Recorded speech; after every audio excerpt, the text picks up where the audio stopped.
За энэ бичлэг дээр би доороо хэрхэн яаж гүйх вэ тухай оруулах хүсэлтэй байна. Тэгэхээр доороо алхдаг штэ тий. Яг энэ алхалт хийхтэй адилхан энэ доороо гүйн гэсэн үг.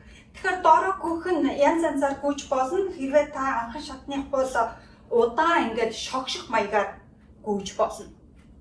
Тэгэхээр энэ доороо гүйх дасгал маш их жин хасахад маш их тус болдог дасгал байгаа юм. Тэгэхээр доороо та шогших маягаар гүйж болно.